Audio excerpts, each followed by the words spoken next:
Assalamualaikum warahmatullahi wabarakatuh. Perkenalkan, nama saya Aulia Rahmayanti Mandaidi, jurusan Psikologi Islam semester 2, Fakultas Usuluddin Adab dan Dakwah.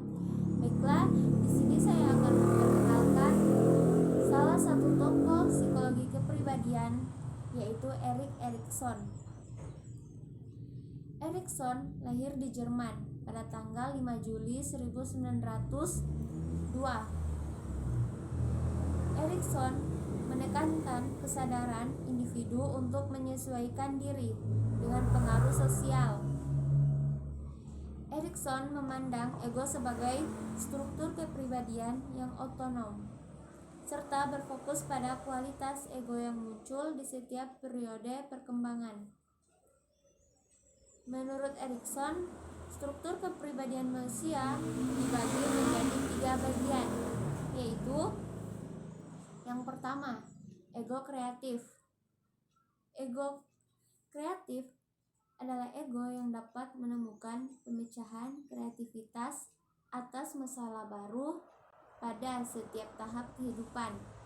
Apabila menemukan hambatan konflik pada suatu fase, ego tidak menyerah tetapi bereaksi dengan menggunakan kombinasi antara kesiapan batin dan kesempatan yang disediakan lingkungan.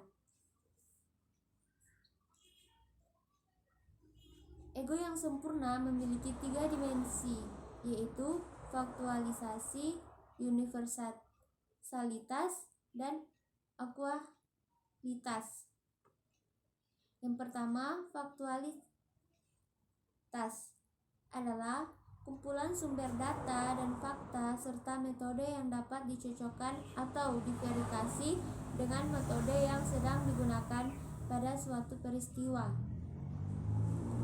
Yang kedua, universalitas adalah dimensi yang mirip dengan prinsip realita yang dikemukakan oleh Freud. Dimensi ini berkaitan dengan self of reality yang menggabungkan pandangan semesta atau alam dengan sesuatu yang dianggap konkret dan praktis. Yang ketiga, akualitas adalah metode baru yang digunakan untuk individu untuk berhubungan dengan orang lain demi mencapai tujuan bersama.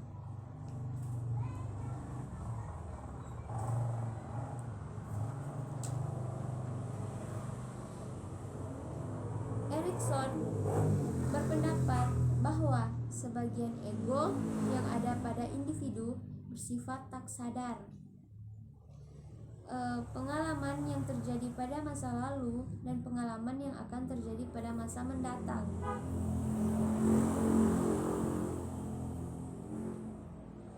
Yang pertama, body ego. Body ego merupakan suatu pengalaman individu terkait dengan tubuh atau fisiknya sendiri.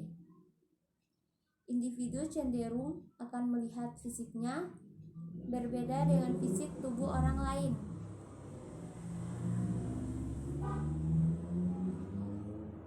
Yang kedua, ego ideal.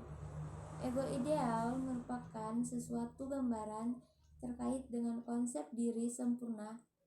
Individu cenderung berimajinasi untuk memiliki konsep ego yang lebih ideal dibanding dengan orang lain. Yang ketiga, ego identity. Ego identity merupakan gambaran yang dimiliki individu terkait dengan diri yang melakukan peran sosial pada lingkungan tertentu.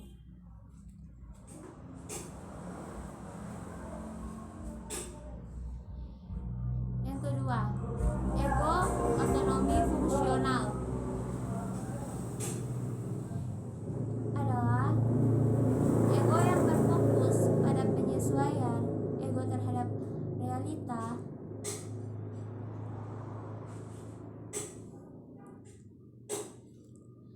Contohnya yaitu hubungan ibu dan anak. Erikson tidak membatasi teori-teori hubungan ID ego dalam bentuk usaha memuaskan kebutuhan ID oleh ego. Lapar adalah manifestasi biologis dan konsekuensinya akan menimbulkan kesan terhadap dunia luar bayi ketika mendapatkan pemuasan ID yang dilakukan oleh ibu.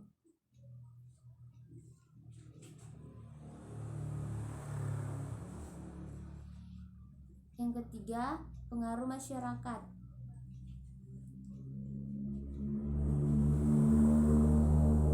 Adalah pembentukan bagian terbesar ego, meskipun kapasitas yang dibawa sejak lahir oleh individu juga penting dalam perkembangan kepribadian.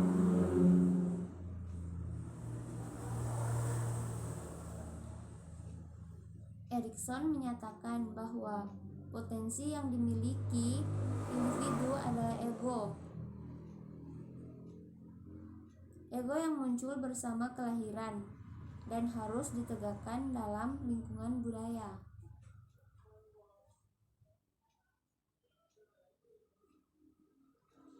Dinamika kepribadian.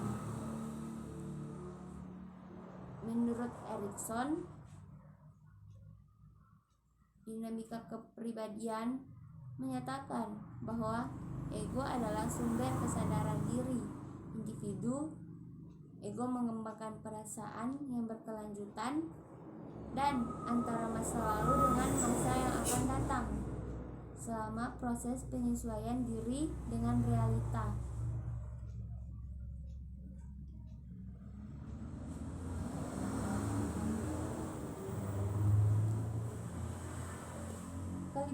Kelebihan dan kekurangan Erik Erikson. Yang pertama, kelebihan. Yang pertama, Erikson menekankan kesadaran individu untuk menyesuaikan diri dengan pengaruh sosial. Yang kedua, Erikson memandang ego sebagai struktur kepribadian yang otonom serta berfokus pada kualitas ego yang muncul di setiap periode perkembangan.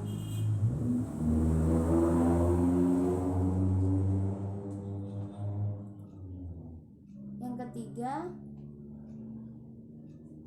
tahap perkembangan lebih kompleks karena mengembangkan teori insting Freud.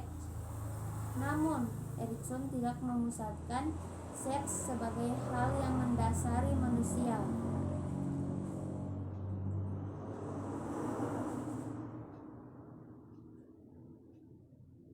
Yang keempat,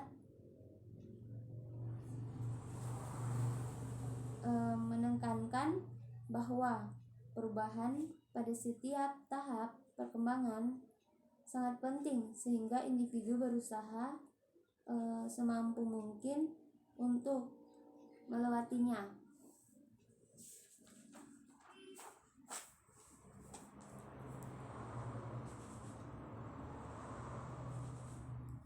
Kekurangan Erik Erikson.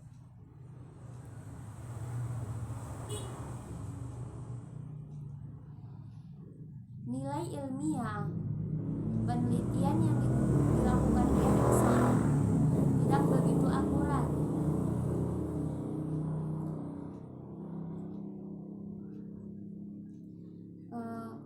Observasi dan analisis penelitian hanya dilakukan secara subjektif seperti halnya tokoh psikoanalisis yang lain. Sekian dari saya, itulah penjelasan saya tentang salah satu tokoh psikologi kepribadian Erik Erikson.